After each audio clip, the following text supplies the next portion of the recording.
நஸ்ரியாவோட நேற்று Instagram post பார்த்த உடனே எல்லாரும் பயந்துட்டாங்க. ஆஹா டிவோர்ஸா அப்படிங்கிற மாதிரி. ஆனா அதெல்லாம் கிடையாது.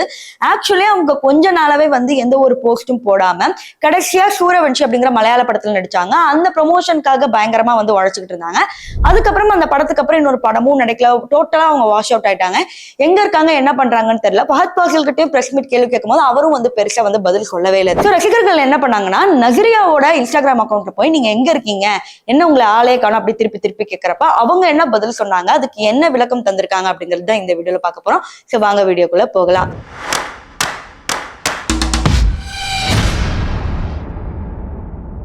நஸ்ரியா ஃபஹத் பாத்தீங்கன்னா தமிழ்நாட்டுல எப்படி ஃபேமஸோ அதே மாதிரி கேரளால ரொம்ப ஃபேமஸ். இப்ப வேணா ராஷ்மிகாவை எல்லாரையும் எக்ஸ்பிரஷன் குயின் சொல்லலாம். ஆனா அப்ப நஸ்ரியா தான் எக்ஸ்பிரஷன் குயின். சோ இவங்களுக்கு திடுதிப்புன்னு கல்யாணம் ஆனோடனே அதனாலே தமிழ்நாட்டு பசங்களுக்கு அக்செப்ட் பண்ணிக்க முடியல. இருந்தாலும் அதுக்கப்புறம் ஃபஹத் ஃபாசில் சூப்பரான ஆக்டர் அப்படின்னு ஒரு கட்டத்துல அக்செப்ட் பண்ண ஆரம்பிச்சாங்க. அதுக்கப்புறம் கொஞ்சம் இன்ஸ்டாகிராம்ல ஆக்டிவா இருந்தாங்க. கொஞ்சம் மலையாள படத்துல நடிச்சாங்க. ஆனா கோலிவுட் பக்கம் மட்டும் வரவே இல்லை. கடைசி அந்த தனுஷ் பிரச்சனையில ஆரம்பிச்சது. அதுக்கப்புறம் கண்ணையே காட்டல. இப்படி எல்லாம் ஒரு பக்கம் இருக்கிறப்ப நேத்து நஸ்ரியா ஒரு விஷயத்த சொல்லியிருக்காங்க. அதாவது நான் எங்கேயும் தொலைஞ்சு போல, எங்கேயும் ஓடி போல, நான் இங்கதான் இருக்கிறேன். நான் கொஞ்சம் வேலையில இருக்கேன். எனக்கு கொஞ்சம் தனியா விடுங்க, எனக்கு கொஞ்சம் தனியா இருக்கிறதுக்கு டைம் கொடுங்க, எனக்கு கொஞ்சம் பிரைவேட் ஸ்பேஸ் எல்லாம் வேணும் அப்படிங்கிற மாதிரி பெரிய பேராவா போட்டிருக்காங்க. இதை ஒரு சில பேர் என்ன சொல்லிருக்காங்கன்னா மேபி நஸ்ரியா பிரெக்னெண்டா இருக்காங்க அப்படிங்கிற மாதிரி ஒரு சில விஷயம் வெளியே வந்திருக்கு.